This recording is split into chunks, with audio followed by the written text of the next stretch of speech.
Vamos a ver la ley escrita en el corazón, en la mente y en el corazón.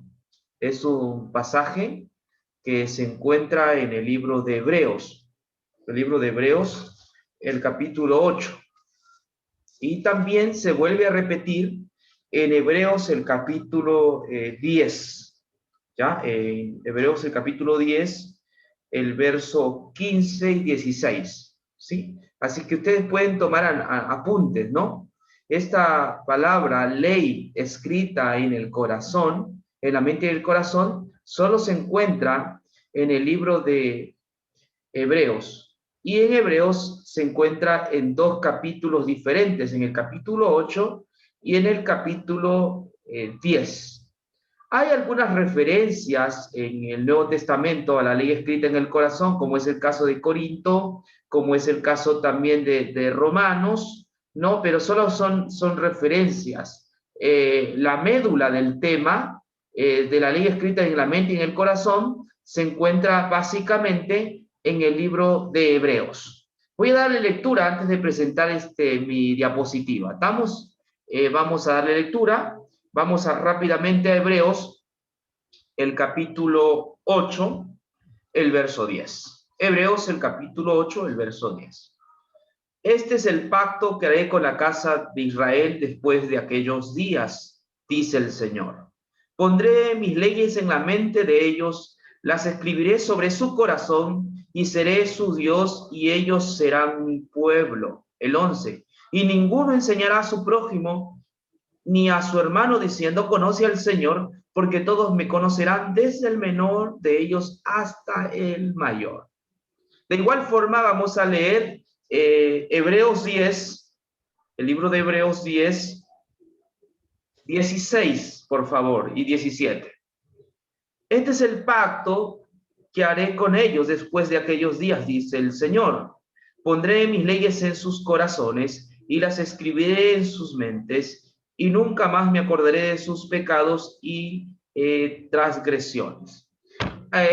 Casi es parecido, pero si ustedes se dan cuenta, hay pequeñas diferencias que a medida que estudiemos este tema, vamos a tomar en cuenta. Bien, el problema con este pasaje. ¿Tenemos problemas? Sí, hay problemas a la hora de interpretar este pasaje. Algunos creen que Hebreos 8:10 se refiere a que Dios coloca los 10 mandamientos en la mente y en el corazón del nuevo pacto, de las personas del nuevo pacto, ¿no? Es como interpretan la mayoría de personas, ¿no? De intérpretes bíblicos, llámese académicos, exégetas, o también cristianos que estudian la Biblia, ¿no? Siempre. Entonces, cuando ven pasajes como esto, creen que lo que está diciendo el autor de Hebreos es que Dios coloca los 10 mandamientos en la mente y en el corazón, ¿no? Es decir, ahora en este nuevo pacto, Dios le ha dado al hombre fuerzas a través de su espíritu, una especie de poder para que el hombre pueda andar en armonía con los mandamientos de Dios, ¿no? Para ponerlo de esa manera, ¿no? Esa es la interpretación que se da al texto bíblico. Yo voy a presentar unas diapositivas que van a ayudarnos como para ilustrar, ¿no? ¿Qué es lo que queremos nosotros enseñar, ¿no? Esto pretendía hacer una exégesis, pero por el tiempo no he podido avanzar en el tema, pero en todo caso, más adelante podríamos hacer un segundo estudio, ¿no? Donde podríamos avanzar con este pasaje, ¿no? El tema que he puesto arriba es, en el nuevo pacto no se escribe el as, sino el hecho está. Bueno, esa es una propuesta. Vamos a ver cómo nos va en el camino, ¿no? A medida que estudiemos el pasaje, ¿no? Bien, el pasaje que está allí, lo estamos delimitando, ¿no? Este es el estudio, este es el pasaje que en realidad va a ser motivo de estudio. Lo vuelvo a leer para que esté frente, ¿no? En su frente, ¿no? Usted pueda ver en sus ojos, dice así, por lo cual Este es el pacto que haré con la casa de Israel después de aquellos días, dice el Señor. Pondré mis leyes en la mente de ellos y sobre su corazón las escribiré y seré a ellos por Dios y ellos serán a mí por pueblo. Y ninguno enseñará a su prójimo, ni ninguno de los hermanos diciendo conoce al Señor, porque todos me conocerán, desde el menor hasta el mayor.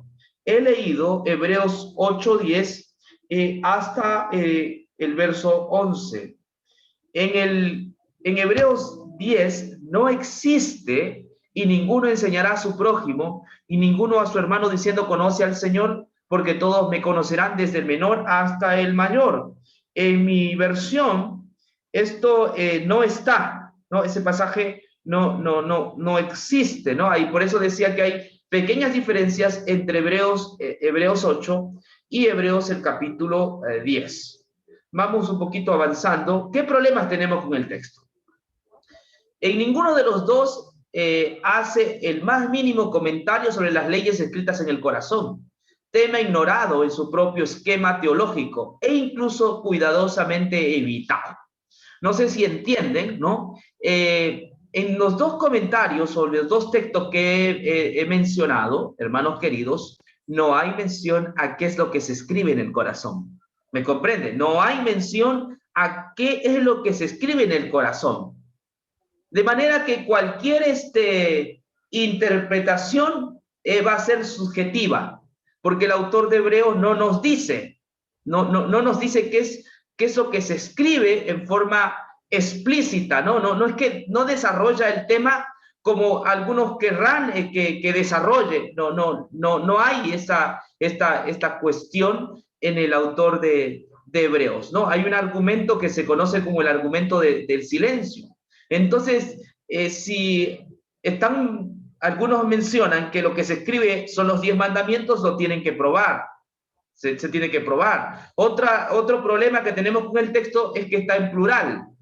No dice escribiré mi ley, como si está en Jeremías, porque este pasaje viene del libro de Jeremías. No dice escribiré mi ley, sino dice escribiré mis leyes en la mente y en el corazón. Viene la pregunta, ¿por qué el autor de Hebreos evita dar explicaciones sobre qué es lo que se escribe en el corazón? ¿No? Parece que el autor de Hebreos no está interesado en enseñarnos qué es lo que se escribe, ¿no? Pareciera. Así que este problema tenemos en el texto. Entonces, se hace necesario hacer una especie de exégesis, ¿no? Más voluntariosa, más rigurosa también, para entender qué es lo que se escribe en este pasaje de allí, ¿no? ¿Qué es lo que quiere decir? También mencionaba en el punto 2, el uso del plural en lugar del singular llama mucho la atención, ¿no? Entonces tenemos estos problemas, hermanos queridos, con el texto. Probablemente haya un tercer problema más, ¿no? Donde algunos, esto ya es un problema de interpretación, creen que la ley es escrita en la mente y en el corazón porque el Espíritu habita en nosotros y el Espíritu nos va a ayudar a cumplir la ley, como que si el nuevo pacto consistiría en que Dios hace posible que el hombre cumpla la ley con ayuda del Espíritu Santo, ¿no? Este es ya un problema de nivel teológico. Pero avancemos con el texto o con lo que queremos decir. Muy bien, aquí he puesto un esquema, ojalá que lo vean bien. Estoy tratando de sintetizar el pasaje, ¿no? De sintetizar para que ustedes lo vean de una mejor manera, ¿no? Simplemente lo que he hecho es leer el texto, hacer una lectura, ¿no? Muy ceñida al texto, ¿no? Y saco estas conclusiones. El tema es el nuevo pacto, ¿no? El nuevo pacto, esto está ahí mismo, en Hebreos 8, fíjese 9, ¿no? No como el pacto que hice con sus padres el día que los tomé por la mano para sacarlos de Egipto, porque ellos no permanecieron en mi pacto y me desentendí de ellos, dice el Señor. Sino que este es el pacto que haré con la casa de Israel después de aquellos días. Nos habla de un nuevo pacto, ¿no? El libro de Hebreos, sin duda alguna, nos está hablando de un nuevo pacto, no como el pacto antiguo, ¿no? Y ahí va explicando en qué consiste el pacto antiguo. Esto es conocido como el nuevo pacto. ¿Qué hace Dios en el nuevo pacto? En el nuevo pacto, dice el texto, escribe las leyes en la mente y en el corazón. en plural, ¿no? Escribe las leyes en la mente y en el corazón. Esto de escribir las leyes en la mente y en el corazón hace algo en el pueblo. Como consecuencia de esto dice, Dios es su Dios y ellos serán su pueblo. Si quiero ser más literal, el texto dice así, y seré su Dios y ellos serán mi pueblo. Es decir, como consecuencia de que Dios ha escrito las leyes en la mente y en el corazón, Dios aparece como su Dios y ellos aparecen como su pueblo. Interesante, ¿verdad? Es decir, primero, el tema es el nuevo pacto. Como consecuencia, ¿no?, de este nuevo pacto, en la cual se escriben las leyes en la mente y en el corazón del pueblo, ¿no?, o de los hombres, Dios llega a ser su Dios y ellos llegan a ser su pueblo. Es decir, hay una armonía entre Dios y su pueblo.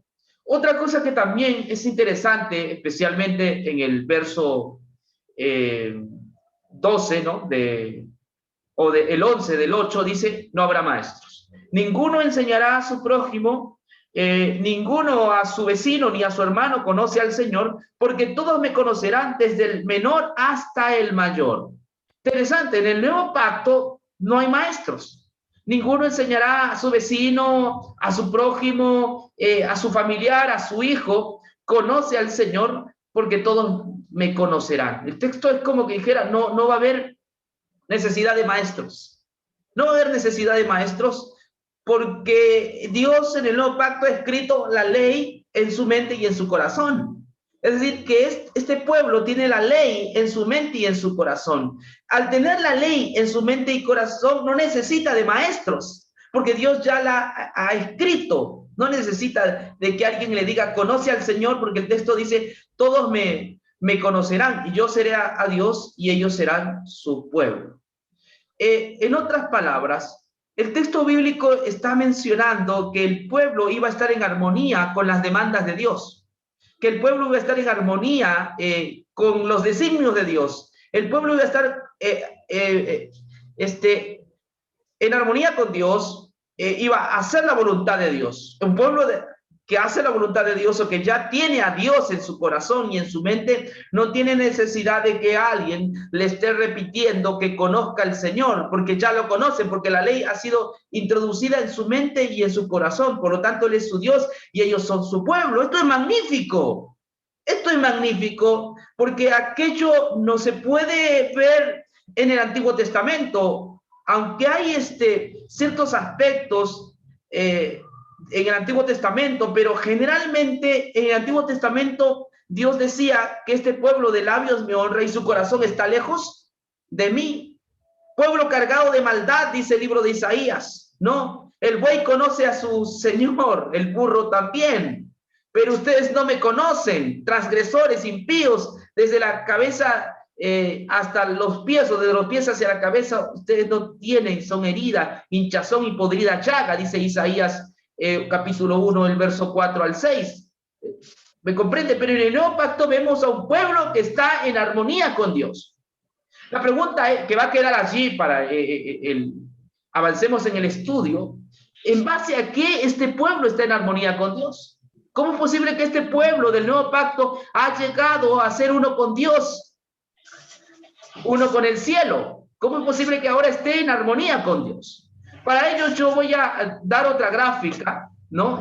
También allí, sobre el antiguo pacto. No es necesario cómo estaba estructurado el antiguo pacto. Vamos a ver. Avancemos un poco más, ¿no? ¿Cómo estaba estructurado el antiguo pacto? El antiguo pacto, hermanos queridos, como ustedes recordarán, Dios con su dedo escribió las tablas de la alianza, ¿no? Es decir, los 10 mandamientos, las 10 tablas que estaban guardadas en el arca del pacto, ¿no? Estas son las palabras del pacto, o los principios del pacto, o los mandamientos del pacto, ¿no? Tablas del pacto. Dios, si ustedes se acordarán, y esto está en el libro de Éxodo, ¿no?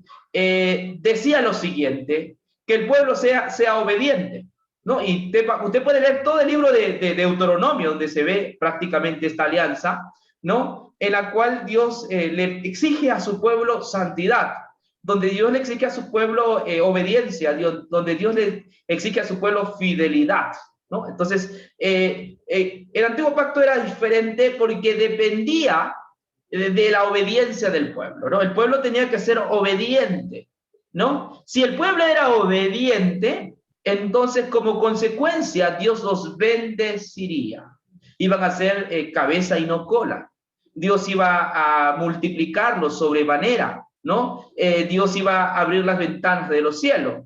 Es decir, el antiguo pacto era algo que estaba condicionado. El pueblo de Israel, si obedecía las tablas de Moisés o las tablas de la ley, entonces como consecuencia de su obediencia, ellos tendrían las bendiciones, ¿no? Y todas aquellas que están descritas en el libro de Deuteronomio, el capítulo 27 y 28, ¿no? Entonces, más o menos, para que tengan una idea, este era el antiguo pacto. Con esto no estoy enseñando dispensacionalismo, es decir, que en el Antiguo Testamento se salvaban por las obras y en el Nuevo por la gracia. Tal cosa no es cierta. Yo voy a explicarle ahora que la salvación siempre Dios la ha tenido por gracia, siempre ha sido por fe, siempre ha sido por el sacrificio de Jesús o la justicia de Jesús, ¿no? Pero más o menos para que ustedes vean que cuando Dios da su ley, el pueblo dice, lo que Dios ha dicho, eso haremos, ¿no? Es el pueblo que se compromete a serle fiel, a ser obediente a las tablas del pacto y a todas las leyes que Dios había dado por medio de Moisés, como consecuencia de este pacto, porque era un pacto mutuo, o sea, bilateral. Dios pone su ley, el hombre obedece, como consecuencia Dios se compromete a bendecirlo. ¿Estamos? Es más o menos la idea del antiguo pacto, ¿sí? Muy bien. Ahora, hay algo interesante en el antiguo pacto, es que la ley, y aquí hay que trabajar mucho con la función de la ley. En el antiguo pacto, la ley no solo demanda, sino que también promete.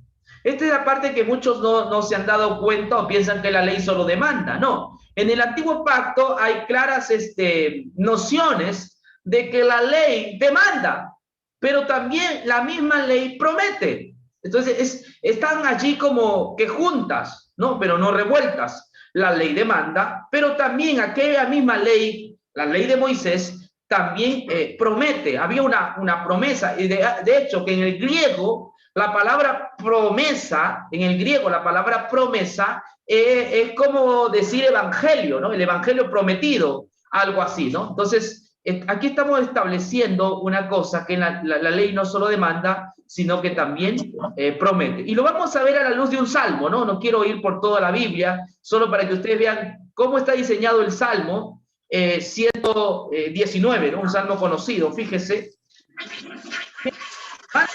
¿No? Salmos 19, vamos a ver en el libro de Salmos 19, que la ley demanda. ¿Qué demanda la ley? Esto está en Salmo 119, por favor. Salmo 119 nos va a decir qué demanda la ley. Salmos 119, dice así, desde el verso 1. Salmo 119, desde el verso 1. Dichosos los perfectos de camino, los que andan en la ley del Señor. Dichosos los que guardan sus testimonios y con todo corazón lo buscan. Los que andan en sus caminos no practican la iniquidad. En esta primera estamos viendo de las demandas de la ley. La ley demanda de que la persona que lo guarde sea perfecta, ¿no? La ley demanda que la persona que lo guarde sea perfecta. Por eso dice, dichosos los perfectos de camino, los que andan en la ley del Señor. Pregunto, ¿quiénes andan en la ley del Señor? Los perfectos. Solo los perfectos pueden andar en la ley del Señor. Sigue el verso 2. Dichosos los que guardan tus mandamientos. Esa palabra dichoso es feliz. Los que pueden guardar tus mandamientos o guardan tus mandamientos. 3. Los que andan en sus caminos no practican la iniquidad. Es decir, las personas que guardan los mandamientos o cumplen la ley no practican el pecado, no practican la iniquidad. Es interesante lo que el salmista David nos menciona en cuanto a la primera parte. La ley en el Sinaí, o la ley o la Torá, exigía, demandaba fidelidad, demandaba obediencia, demandaba justicia, demandaba rectitud, demandaba perfección. Y según el salmista, solo las personas perfectas rectas, justas, podían cumplir la ley. La ley siempre tiene ese sentido de demanda. La ley exige. Por eso es que usted va a ver en cuanto a las ofrendas del santuario, Dios era muy estricto. No cualquier tipo de animal podía ir al santuario. La oveja tenía que ser sana. No era aceptada una oveja perniquebrada, con caracha, con heridas, magullada. No se podía presentar una ofrenda. Dios era muy estricto. Sí, usted va a ver que Dios era estricto. ¿Por qué? Porque esas son las demandas de la ley. Una mujer que estaba con menstruación no podía entrar al santuario. Dios era estricto. En cuanto a la alimentación, vamos un poco, no era por cuestiones de salud solamente, creo que era más para allá. No se podía presentar cualquier tipo de animal. Usted no puede presentar un animal inmundo. Usted tenía que presentar un animal de acuerdo a lo que le había dicho, limpio, ¿no? El kosher. ¿Por qué? Porque las demandas de la ley son así. La ley exige perfección. Los animales, si hay alguien que hizo un estudio sobre los animales, por qué limpios y por qué inmundos, y por qué Dios llama a algunos inmundos y a otros limpios. Porque los animales limpios casi en su mayoría manifiestan, tienen cierto sentido de, son más formados, ¿sí? En cambio los inmundos son deformes, ¿no? Dios quería perfección. Inclusive un sacerdote no podía ejercer sacerdocio si tenía una mochila atrás, ¿no? Si tuviera algo atrás, o si tuviera en el pene una herida, ese sacerdote no podía ejercer el sacerdocio. Dios era estricto. Si tú también hacías un cementerio, también la ley te declaraba inmundo. Es decir, podemos ver nosotros que la ley de Dios exigía perfección, exigía santidad, exigía que la persona sea íntegra. Puedes estudiar toda la ley y te vas a encontrar que el resumen de la ley es eso. ¿Por qué? Porque la ley es el trasunto del carácter de Dios, ¿no? Es la expresión del carácter de Dios. Por lo tanto, Dios quería que su pueblo sea santo, sea obediente. Pero había un problema. Y aquí está el Salmo. ¿Cuál era el problema? El Salmo que estamos leyendo nos va a decir cuál era ese problema, ¿no? Fíjese, Salmos 119, verso 4. Tú encargaste que tus mandamientos sean muy obedecidos. Ojalá que mis caminos sean constantes en la obediencia a tus preceptos. Entonces no tendré que avergonzarme. Al considerar todos tus mandamientos, te alabaré con rectitud de corazón. Cuando aprenda tus justos juicios, tus preceptos guardaré, no me abandone jamás. El salmista David está mencionando aquí de las demandas de Dios. Tú ordenaste que tus mandamientos sean muy obedecidos. Dios fue estricto, las reglas fueron estrictas, muy obedecidos, pero él en la angustia de su corazón, en la desesperación, dice, ojalá que mis caminos sean constantes en la obediencia a tus preceptos. El salmista David reconocía que él no estaba a la altura de las exigencias de las demandas de Dios, que él no podía estar a la altura. En muchas ocasiones usted puede ver los salmos donde él dice, no entres en juicio con tu siervo porque no se justificará contigo ningún ser humano. Desde la matriz, desde el vientre de mi madre, soy pecador en maldad, he sido formado y en pecado me concibió mi madre. El salmista David, todos los grandes hombres de Dios de la Biblia reconocieron que no estaban a la altura de las demandas de Dios, que no podían cumplir las demandas de Dios. El problema vino con el legalismo, hubo gente también entre los israelitas que creyeron que sí podían satisfacer las demandas de la ley con el legalismo. De ahí aparecen los saduceos, aparecen los fariseos, aparecen los esenios que ellos se afincan cerca del mal muerto, quienes creían que sí podían cumplir la Torá. Y que si el Mesías iba a venir, el Mesías iba a venir a enseñarles cómo cumplir la Torá, no a cumplir por ellos. ¿Me entiende? Entonces, ellos tomaron a la ley como una forma de justificarse delante de Dios. Pero la ley, les estoy demostrando, tiene demandas, tiene exigencias, pero la ley de Dios también tenía promesas. Y el salmista David en este mismo salmo va a mencionar las promesas que tiene la ley. Voy a presentar otra vez el cuadrito para que ustedes más o menos me entiendan. ¿sí? La ley no solo demanda, sino promete. Promesas de la ley. En el Salmo dice, reanímame por tu promesa, fortalece al pecador. Es la gracia de la ley, vivifica con justicia. ¿Dónde están estos pasajes? Vamos a ver Salmo 119. Fíjese, Salmo 119, interesante. Dice lo siguiente, Salmo 119, 25. Abatido estoy hasta el polvo. Reanímame conforme a tu promesa. Mis caminos te conté y me respondiste. Enséñame tus normas. Hazme entender el camino de tus mandamientos y meditaré en tus maravillas. Esas maravillas son las maravillas de la gracia. Se deshace mi alma de ansiedad. Fortaléceme según tu palabra.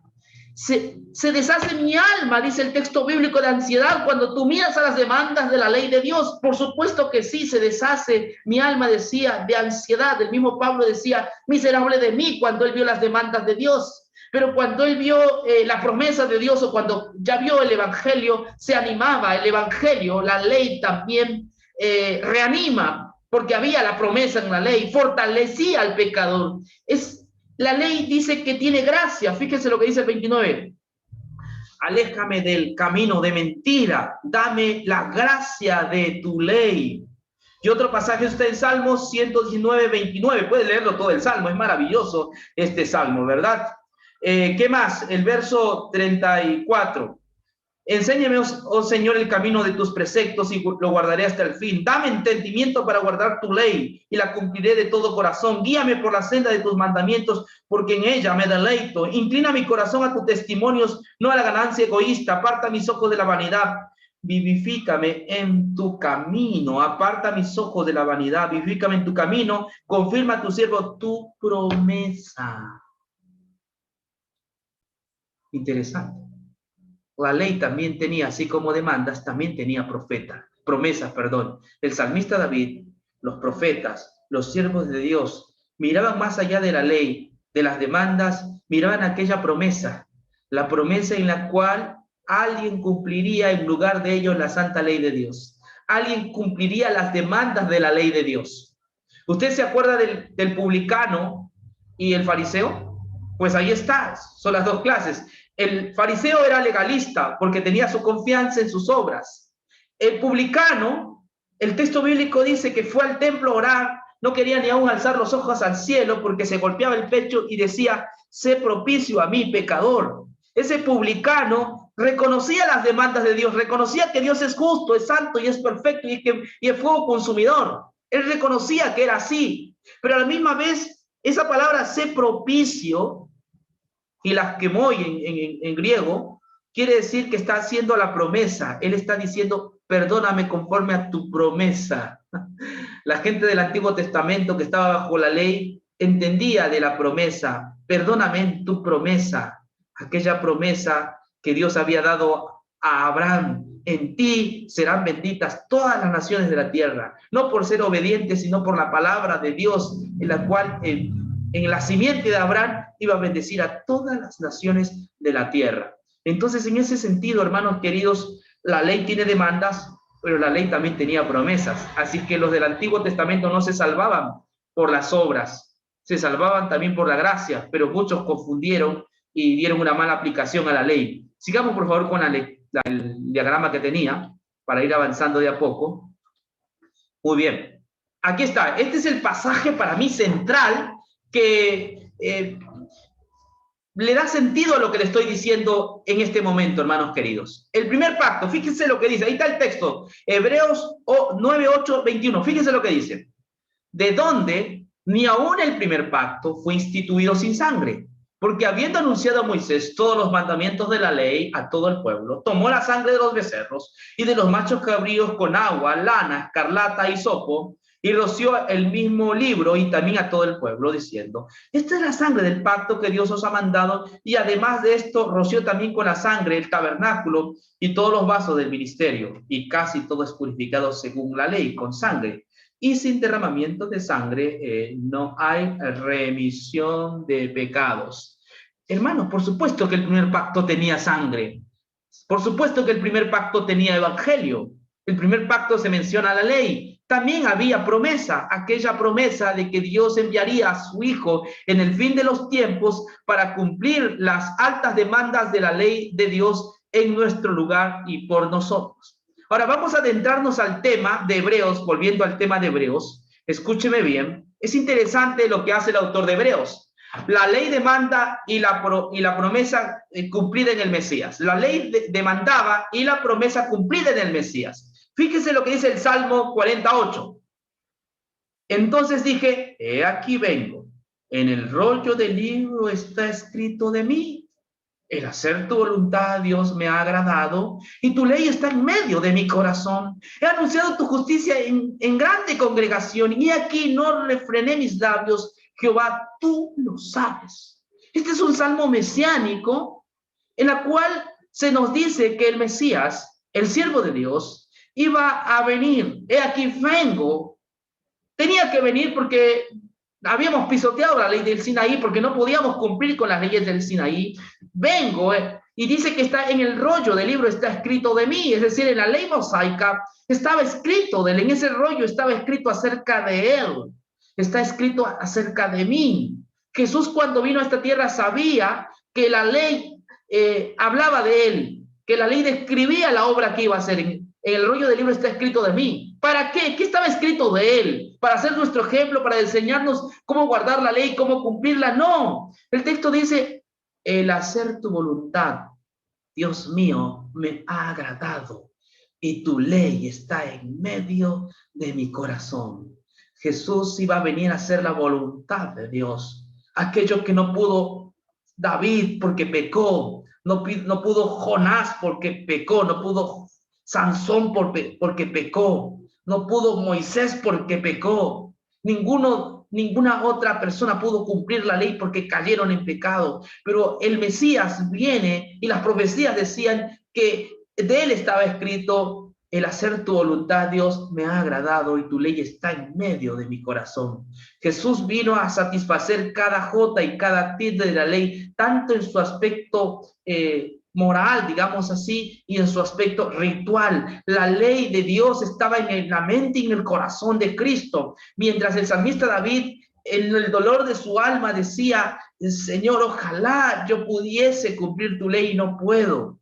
No lo puedo, pero proclamaba esa promesa, en tu promesa líbrame, en tu promesa sálvame, y vemos que esta promesa se hace carne en nuestro Señor Jesucristo, y la ley de Dios estaba de día y de noche en el corazón de Jesús. Como consecuencia de esta voluntad, de esta obediencia, dice, he anunciado tu justicia en grande congregación, he aquí no refrené mis labios, Jehová, tú lo sabes. Como consecuencia de haber establecido justicia o salvación, se anuncia la justicia de Cristo a toda la congregación, a todo su pueblo, porque es a través de la justicia de Cristo como nosotros encontramos salvación. Entonces la pregunta es, ¿qué escribe Dios en la mente y en el corazón? ¿Qué es lo que escribe en la mente y en el corazón de los creyentes, de su pueblo?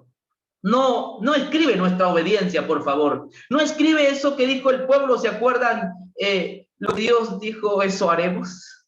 No, eso no escribe. Lo que se escribe en la mente y el corazón es la voluntad de Dios en Jesucristo. En el rollo del libro está escrito de mí, vengo a hacer tu voluntad.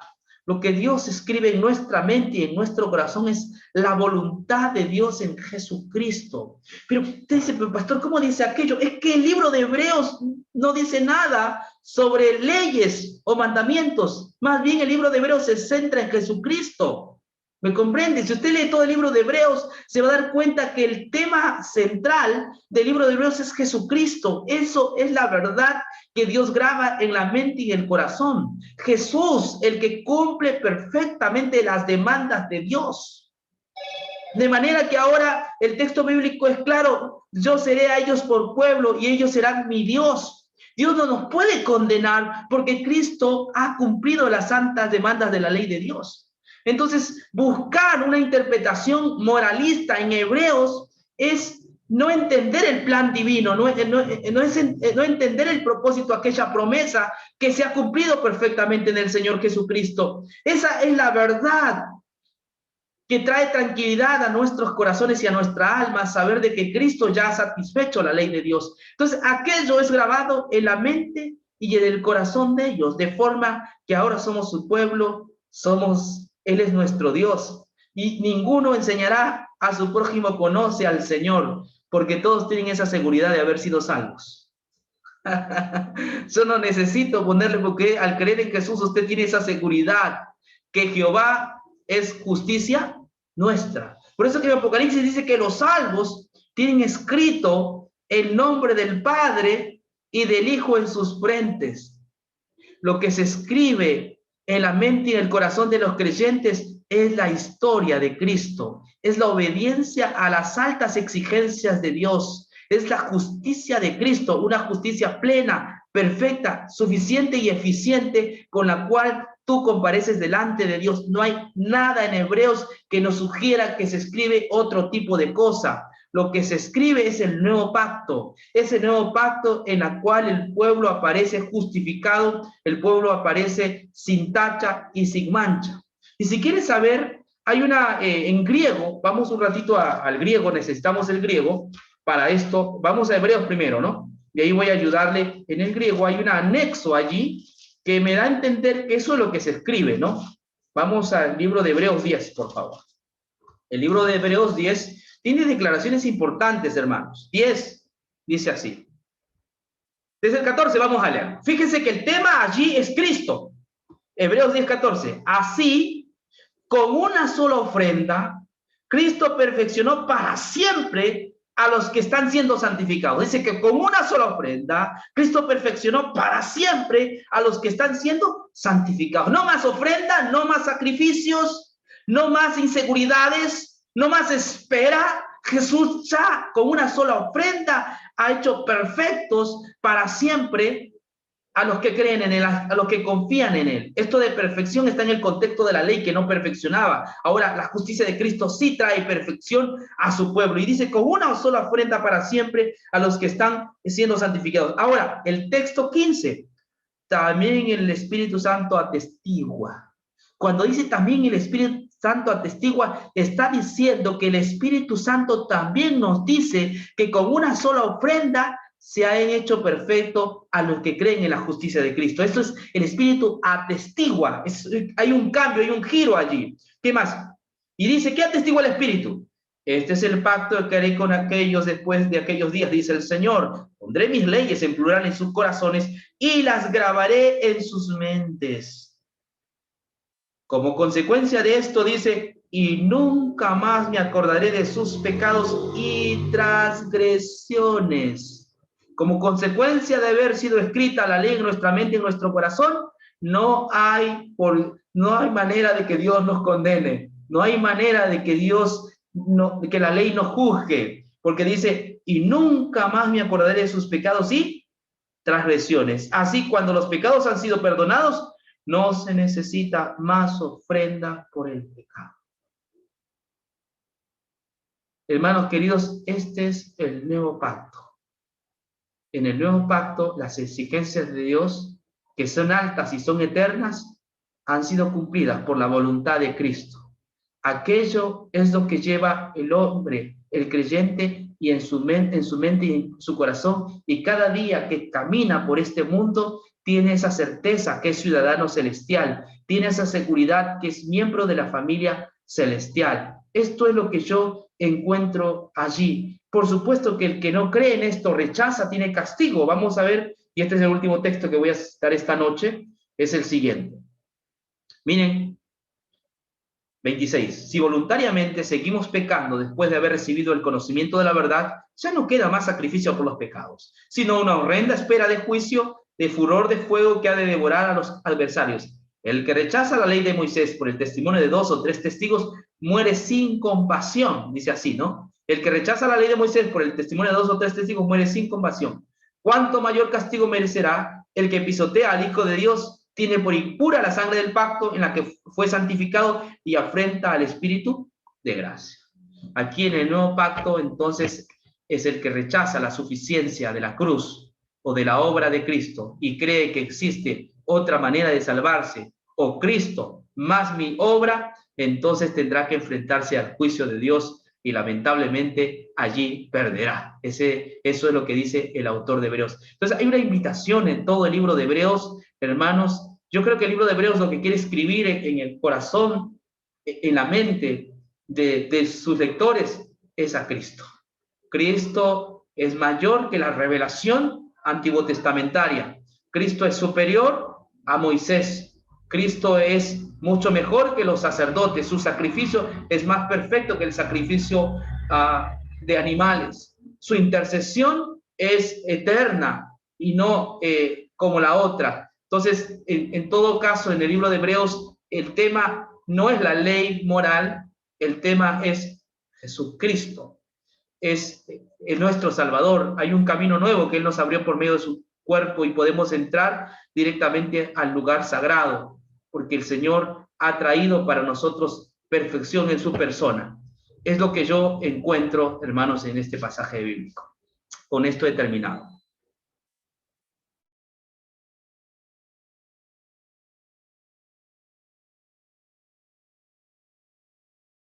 Si alguien tuviese alguna pregunta. Un momentito, voy a quitar. Okay.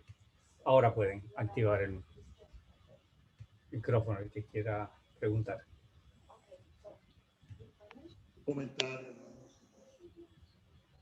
William, en mi Biblia no dice están siendo santificados, dice han sido santificados. ¿Cuál es el pasaje? El que leíste 10:14. Ya, déjame un ratito verlo, ¿ya? 10:14, déjame ver un ratito. 10:14, ya. Déjame ver un ratito, 10:14. Ya. 10:14, ya. Ahorita lo veo. Sí, exacto. La versión, déjame un ratito ver, ¿ya? La versión... Lo que pasa es que el verbo está en presente indicativo, es un participio. No, sí, el verbo está en presente, sí, es cierto. Verbo, participio presente, pasivo. Sí, pero en todo caso, si es el pasivo, la acción se encuentra en lo que Jesús ha hecho por nosotros, ¿no? Es así. No está en pasado tampoco, pero se entiende de que está señalando a lo que dice el verso 14, a la obra de Cristo. ¿Está bien? Entonces, por lo tanto, se refiere a los que receptan el Evangelio de Jesús, ¿no? Entonces a ellos se les llama también santificados. Pero santificados no es un proceso, ¿no? Sino que se refiere a su pueblo, a su pueblo. Por eso te lo digo, porque me da la impresión como que fuera un proceso. Si vos decís están siendo, parece que fuera un proceso, ¿no? Por eso te lo pregunto. Sí, sí. Bueno, está en el presente, pero como una cuestión de haber receptado la obra de Cristo, ¿no? Habría que hacer un estudio más exhaustivo, pero entiendo por el contexto que se refiere a su pueblo, es decir, somos su pueblo, ¿no? Somos sus santificados, porque Él, pues, nos compró, hizo una nación santa y buena, ¿no? Para sí. Déjame añadir algo sobre eso. El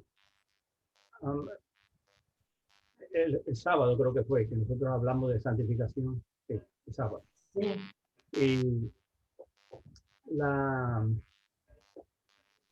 Y nosotros estuvimos estudiando el título Los Santificados, cuando estábamos hablando en 1 Corintios, que habla de los santificados. Y nosotros estuvimos viendo que la expresión es un título. Los santificados se refiere al grupo de creyentes, a la iglesia, aquellos que han confesado a Jesucristo. Y una de las cosas que uno tiene en el idioma griego es que el participio aparece con artículo, y cuando aparece con artículo el participio, no importa en el modo que aparezca, aparece en forma de sustantivo. Generalmente lleva las funciones de sustantivo, no tanto de verbo, sino de sustantivo. Y por eso es que generalmente se traduce los santificados. No se está tratando de... No se convierte, sino que lo entienden como un sustantivo. En otras palabras, el libro de Hebreos estaría hablando del sacerdocio de Jesucristo, que con una sola ofrenda hizo perfecto a este grupo que ahora se le está llamando los santificados. Y eso se sabe porque sigue más adelante. Hace alusión a la iglesia en realidad. Así que esa es una de las cosas que son importantes considerar, que muchas veces en la traducción se pierde. En otras se respeta y en otras no. Que está en presente tiene su razón de ser. A veces el verbo o el participio no está en presente, sino que puede estar en su forma de participio perfecto. Y cada una de estas, este uso del verbo tiene sus funciones en el contexto en que se está presentando. Pero, como dije, generalmente la función es de sustantivo, no tanto en énfasis verbal.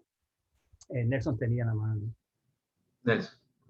Iba a decir, yo cada tiempo aquí yo un estudio acerca de esta frase de ley, leyes, estatutos, preceptos, mandamientos, ¿verdad? Y yo creo que sí, está grabado, me parece, por ahí en algún sitio. Sí. Donde se está hablando no de la ley como mandamiento, sino de la revelación de Dios, cuyo fundamento esencial es el Evangelio.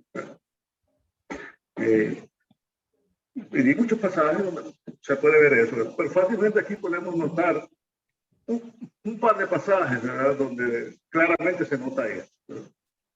En Romanos 10, ¿verdad?, donde el apóstol Pablo dice,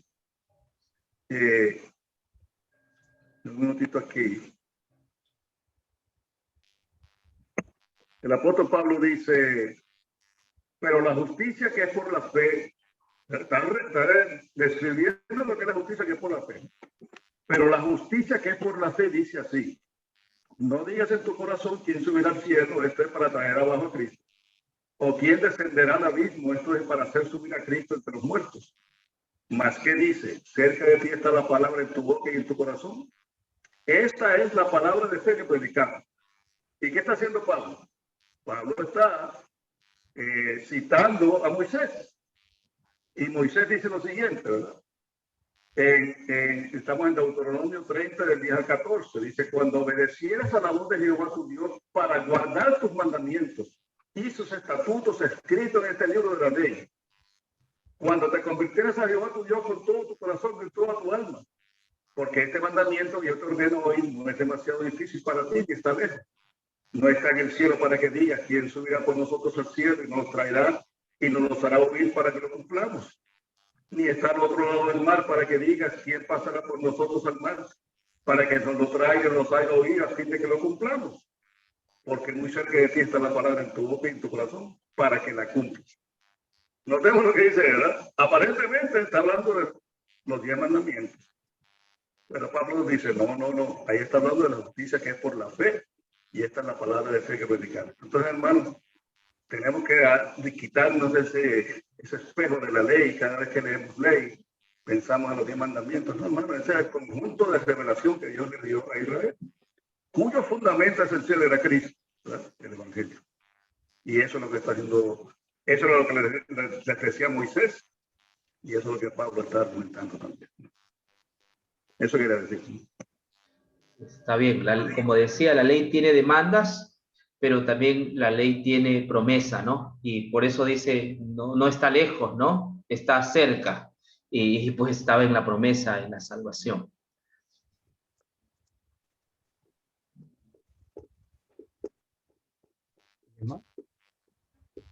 Bien, Nelson. No sé si alguien tuviese alguna pregunta más.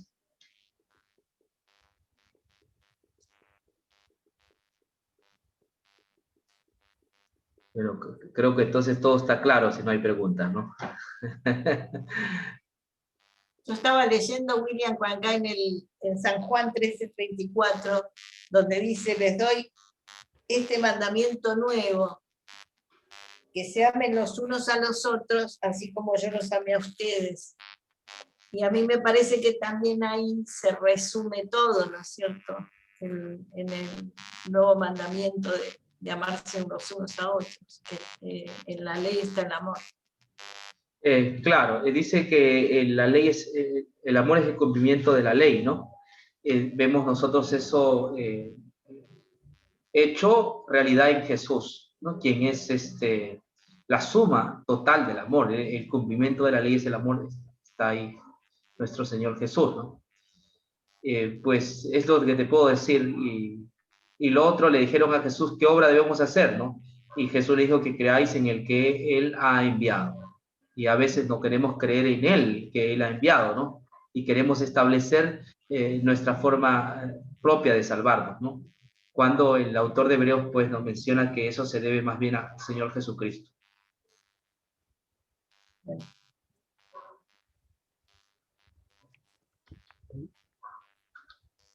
¿Alguien más? Bueno, este tema da para más, ¿no? Solo es una parte, hay que estudiar un poco más, ¿no? Sí, porque hay muchas otras preguntas que están alrededor del tema.